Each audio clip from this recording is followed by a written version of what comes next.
Bonjour tout le monde et bienvenue dans cette nouvelle vidéo qui concerne la physiologie de la reproduction. Comme introduction à propos de la reproduction humaine consiste la fusion des deux cellules appelées gamètes, ovocytes et spermatozoïdes, on va les voir après, contenant chacun 23 chromosomes. Cette fusion va permettre la formation d'un embryon avec 46 chromosomes, d'où cette 46 provient de 23 chromosomes de l'ovule plus 23 chromosomes de spermatozoïdes. La procréation ou bien la formation d'un nouvel être nécessite une phase de formation des gamètes appelée gamétogenèse. On parle d'ovogenèse pour les ovocytes et spermatogenèse pour les spermatozoïdes. Puis, il y a la fécondation ou bien la fusion des deux gamètes mâles et femelles. On va commencer par ce qui concerne l'appareil génital féminin. Voilà une anatomie de l'appareil génital féminin. Et à propos de la formation des ovocytes et ovulations, va commencer par l'ovocyte. Ou bien de quoi il s'agit-il? L'ovocyte, il s'agit d'une grosse cellule sphérique, immobile, entourée d'une enveloppe translucide formée de protéines, appelée la zone pellucide. À l'extérieur de la zone pellucide, l'ovocyte est inclus dans une masse cellulaire appelée cumulus oophorus, dont la couche en contact avec la zone pellucide est nommée corona radiata.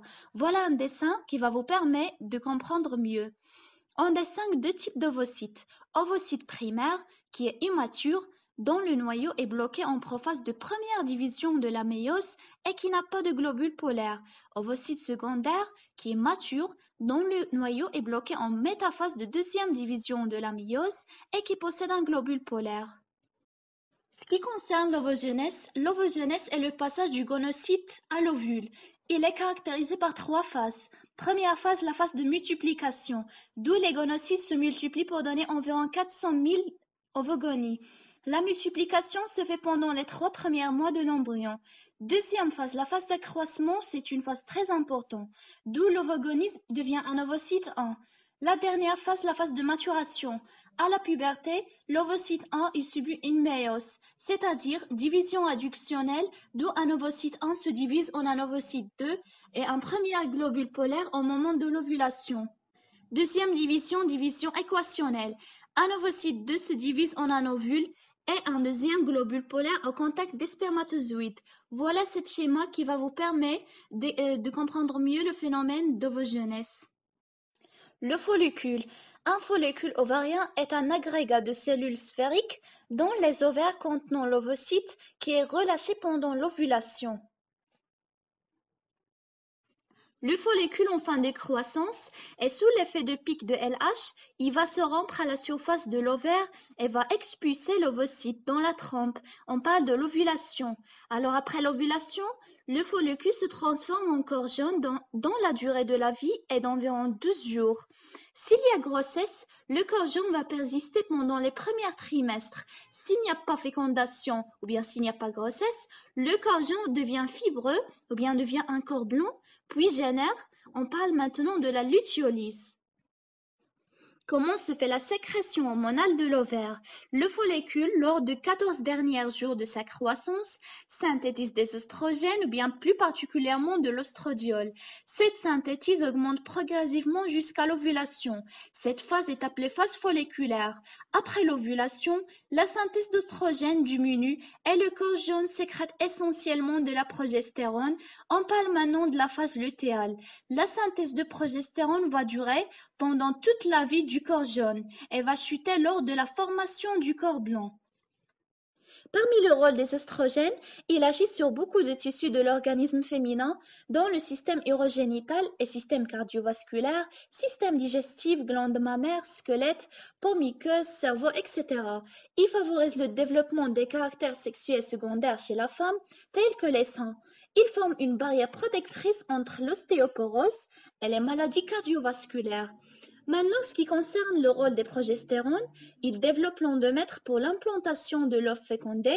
Pendant la grossesse, cette hormone inhibe les contractions de l'utérus et augmente le volume des glandes mammaires afin de préparer à l'allaitement. On a fini de parler à propos de l'appareil génital féminin. Maintenant, on va parler à tout ce qui concerne l'appareil génital de l'homme. Les spermatozoïdes ou gamètes mâles sont des petites cellules très mobiles dont leur but est d'amener les chromosomes paternels à l'intérieur de l'ovocyte. Ils sont formés de 3 parties. La tête, composée de noyaux, contient des chromosomes et l'acrosome contient des enzymes nécessaires à la pénétration dans l'ovocyte. Deuxième partie, pièce intermédiaire. Elle est très riche en mitochondries qui fournissent l'énergie nécessaire au mouvement. Troisième partie, le flagelle, qui est un organe de propulsion de spermatozoïdes. La spermatogenèse, c'est la formation de spermatozoïdes à partir de cellules souches, ou bien à partir de spermatogonies, dans les tubes séminifères.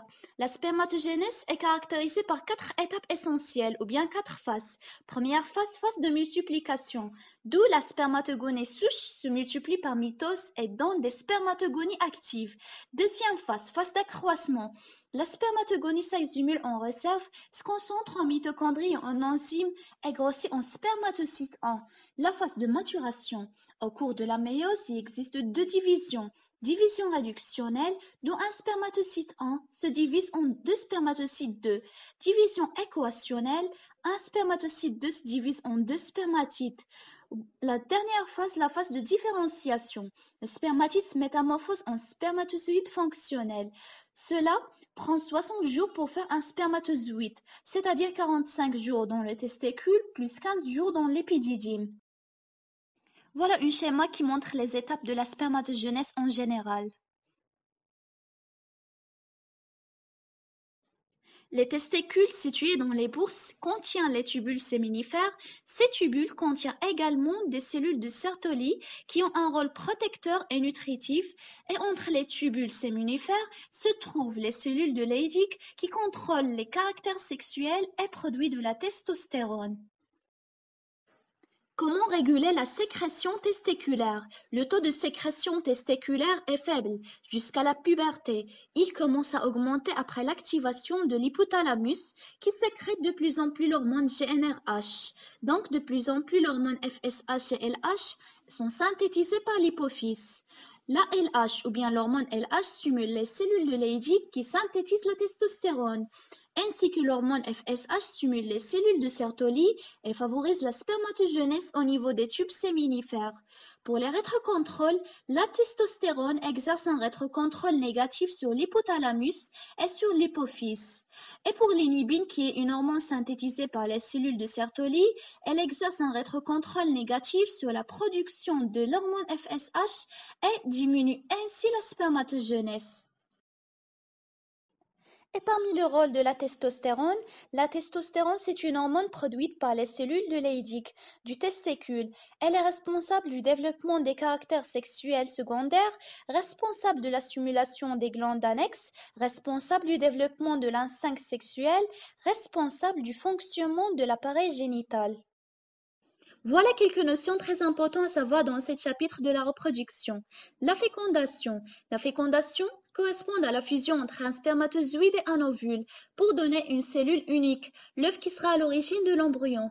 Après le début de la grossesse, lors de la fécondation de l'ovule par le spermatozoïde, il y a la fusion de noyaux de l'ovule et du spermatozoïde ou ce qu'on appelle cariogamie, donnant naissance à une cellule œuf. Cette cellule œuf subit à des divisions successives, forme ainsi un embryon. Environ une semaine après la fécondation, l'embryon entouré d'une masse de cellules s'implante l'endomètre utérine. On appelle ça l'anidation. Après l'anidation, le tout jeune embryon sécrète l'hormone gonadotrophine chronique ou l'hormone HCG. Cette hormone permet la poursuite de l'activité du corps jeune. Après lactation, les glandes mammaires sont formées par les acinies et les tissus adipeux. Les acinies sont des glandes qui aboutissent dans les canaux galactophores. Ces dernières sont entourées des capillaires sanguins et par des cellules musculaires qui permettent l'extrusion du lait. De quoi il est composé le lait? Il est composé d'anticorps, beaucoup de globules blancs, elle est purgatif, contient des facteurs de croissance et elle est riche en vitamine A. Puis, si vous avez aimé mes vidéos, n'oubliez pas de me suivre sur YouTube et sur ma page Facebook.